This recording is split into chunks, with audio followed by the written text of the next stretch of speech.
Guys, good morning. Musta kayo dyan? Team Coroda, Team Puyaters, Team One Love. Sa mga kaibigan ko pang mga nasa YT, share ko lang sa inyo. Ako'y pupunta ngayon sa beach. Parang gusto kong maligo. Wala kasing pasok, Sabado. Pero medyo tinanghali na kasi support muna kanina sa ating mga kaibigan sa YT. Kaya ito, medyo tinanghali na. Pero okay naman kasi winter na ngayon, di na masyadong mainit. Kaya medyo tinanghali. So punta lang ako doon sa isa sa mga beach dito sa Dubai para i-share na rin sa inyo mga kapatid. Parang pag napanood nyo, parang nandito na rin kayo sa bansang ito. So inshallah, maraming tao ngayon kasi Sabado. Ganito kasi pag walang pasok, yung ibang mga tao is nasa malls or nasa beach. So nagsawa na ako sa mall sa kakapasyal. Pasyal lang, wala naman tayong pera na pan shopping. Kaya ito, beach na naman ang naisipan kong puntahan. Namimiss ko na yung mga kaibigan kong mga sexy. Kaya kaway-kaway na lang doon pagdating mamaya sa ating mga kaibigan. Papunta ko guys sa Jumeirah Beach, yung Kite Beach dito sa Dubai. Makikita nyo yung yung Burj Al Arabs, yung isa sa mga iconic dito na hotel dito sa Dubai, yung 7-star hotel. Yung napakamahal, very expensive na hotel. So nakaka-check-in lang dyan is mga celebrity. So hindi natin pwede mapasok yan kasi wala naman tayong pera. Baka yung sahod natin kape pa lang. Update ko kayo mga kapatid pag nandun ako sa beach.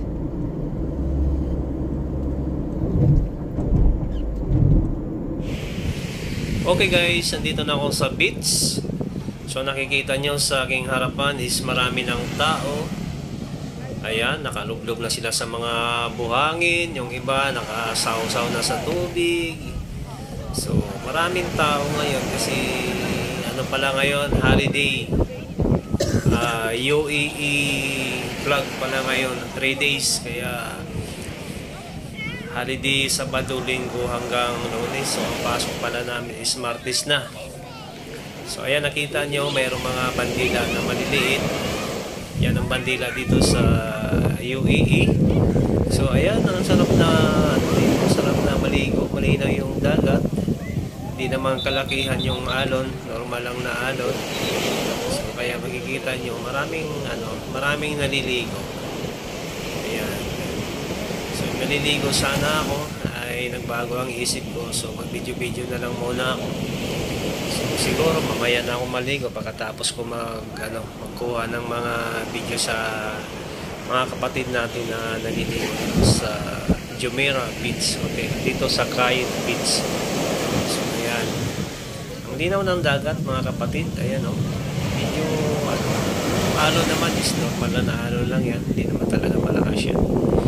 Ayan yung tatlong building na yan. Yung isa yung medyo mataas, yan yung Burj Al Arabs na 7-star hotel dito sa UAE. So medyo nga lang may kamahalan yan mga kapatid kasi 7-star hotel. So mga nag-check-in dyan, hindi basta-basta mga guest, mga celebrity. So yan ang nakaka-important dyan kasi mahal. So sabi nga nila, ang mga gamit niya sa loob is puro ginto. Upuan, simula sa upuan, mga lahat, plato is gawa sa ginto. Kaya mahal yung kung gusto mong mag-check-in dyan, mahal.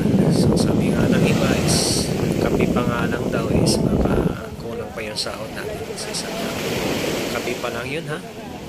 So biruin mo. Pero balita ko nakapag-check-in na dyan si previous president natin, si Gloria Macapagal-Arroyo. So mayayaman sila. Pwede dyan. Ganda mas lang tayo.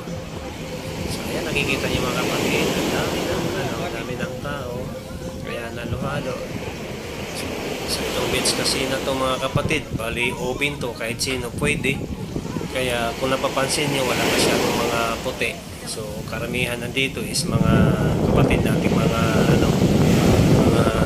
Indian, at saka merong ilan-ilan din mga Pilipino. Kaya wala kang masyadong mapapansin ng mga puti dito sa beach na to kasi open siya, open.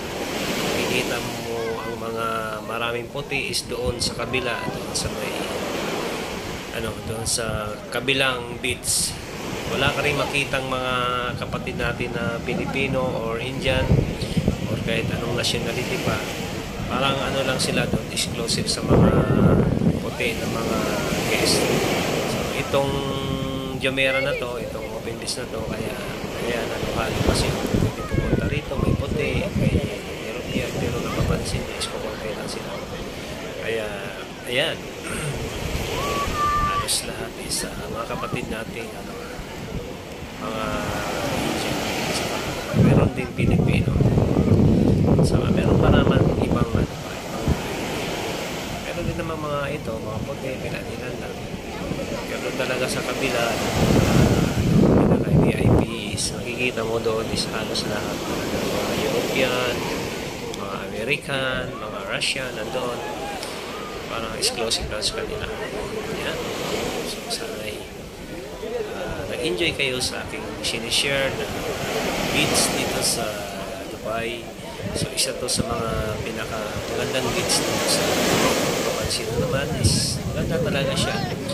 Ayan. So open to sa lahat. So hindi ka lang pwede mag-ihaw-ihaw dyan kasi bawal. Sisitahin ka ng dyan, lifeguard. So doon naman sa kabilang beach, yung Jumeirah beach na dati may entrance yun na party, pwede ka doon mag-ihaw. So ayan. Ayan ang daming tao. So ayan, kung napapansin nyo,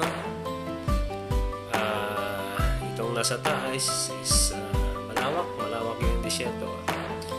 Ayan. So yung building na yan, yung dalawa na yan, yung curve is bago lang yan. Pero yung nasa yung pahaba na pataas, yan yun ang Burj Al Arabs. Maraming tao dito araw-araw, hanggang simula yan umaga, alas 8 hanggang gabi. Hanggang yung iba nagna-night swimming. So 24 hours pala ang rito ang tao. Ayan. So meron din namang kainan dyan sa taas, nag-iisang kainan. Mamaya makikita nyo. So ayan yung mga natin, mga kapatid natin. Ayan. Siguro tapos na sila naligo, nagpapainit na lang sa araw. So ayan. Sarap maligo dito kasi na ngayon winter. Hindi na mainit ang dagat. So last 2 months is masyadong tao kasi summer. Mainit talaga. Yung summer pa naman dito is nakakaiba. Hanggang kala mo yung dagat is pinapakulong tubig. Mainit. Kaya rin naman, kaso nga lang yung balat mo iitim kasi mainit na yung araw, sikat ng araw, mainit pa yung dagat. So meron pa naman din pala ilan na naliligo. Pero yung naman, yung mga puti naman, pag pumupunta dito sa beach na to, kahit summer pa, hindi naman nila iniinda yung init. Kasi yan ang gusto nila ang pinupunta rito sa mga mainit na lugar. Kaya nandito sila. Gusto nilang mag-beach kasi sa lugar nila is malamig. Nag-yellow ang beach sa kanila. Kaya ayan, dito sila nagbabad. Nakatutok pa yan sa araw yung mga yan. So ayan. Ako mamaya na lang ako maligo siguro. Pagkatapos ko mag-ikot-ikot, maglakad-lakad, mag-video-video. Kaya unahin ko muna sila. Lang, medyo tanghali na ako nakarating dito. Alam niyo naman, support muna tayo sa mga kapatid nating naka-live kanina. Kaya plano ko talaga pumunta dito kanina is alas 8 or alas 9. Pero nakapunta na ako ng 11:30. Kaya medyo terik na din ang araw, pero may malamig pa naman kasi sa ano na nga ngayon dito, winter na nga. So hindi mo na maramdaman yung init. So sa gabi nga is malamig na, nagja-jacket na yung mga tao. So ano kasi dito, winter 6 months, summer 6 months. Kaya itong panahon na to, itong buwan na to ngayon is winter. Start nung November hanggang ano na yan, April, May or June yan. 6 na buwan lang eh. Kaya pagdating ng summer, medyo mainit na naman.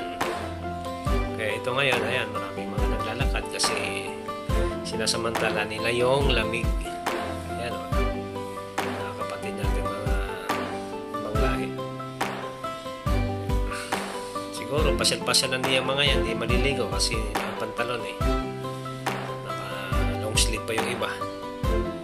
So, ayan ang ano rito mga kapatid, yung isa sa mga beach dito sa Dubai, itong Kayet Beach dito sa Jumeirah. So ayan, yung mga iba yan, natapos na sila naligo. Ayan, nagbabanlaw na lang. Ayan o. May banlawan naman dito kung saan mo magbanlaw. Ayan, kaso nga lang, pila. Maliit lang kasi yung maliit lang yung bisan. Ayan. Yung iba namang malalaking beach is malalaki din yung mga bisan, yung mga liguan.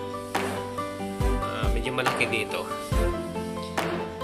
So ayan mga kapatid, sana'y nag-enjoy kayo sa aking sinishare na video dito sa isa sa mga beach dito sa Dubai. Ito yung pwede kang bumili ng pagkain dito, pwede kang umupo dyan kumain.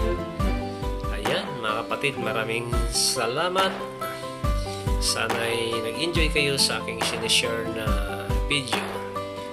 Bye-bye mga kapatid. Ingat tayo lahat. God bless. Bye-bye.